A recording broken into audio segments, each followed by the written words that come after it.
Est-ce que cette dame, la porte-parole de Trump à la Maison-Blanche, connaît bien l'histoire?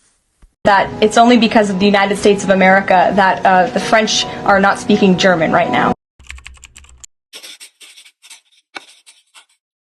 Faux, madame. Complètement faux. Les États-Unis ont débarqué en Normandie en juin 1944, quand Hitler avait déjà perdu la guerre.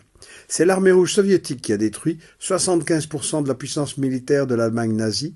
C'est à l'Est que Hitler a perdu ses meilleures troupes.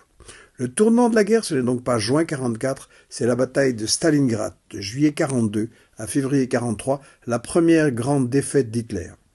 C'est l'armée rouge qui, en leur infligeant de lourdes pertes à l'Est, a empêché les Allemands de redéployer leurs unités en Normandie. Les États-Unis ont perdu 400 000 hommes dans cette guerre, l'URSS 26 millions de citoyens, dont 11 millions de soldats. Sans l'Union soviétique, les Alliés n'auraient jamais osé débarquer. Après la guerre, les Français savaient bien qui avait gagné la guerre, mais cette conscience, elle a changé dans les années 60 à cause de Hollywood. Je me souviens des années 60, Le jour le plus long et d'autres films Hollywood venaient raconter aux gamins que j'étais que les États-Unis nous avaient gentiment libérés.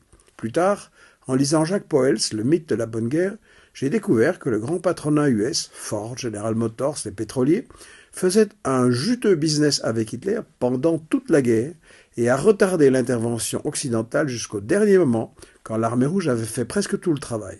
Je leur ai dit, formez-vous, étudiez l'histoire, voici quelques livres que je recommande. La vérité, madame, c'est que sans l'URSS, l'Europe parlerait allemand et probablement vous aussi.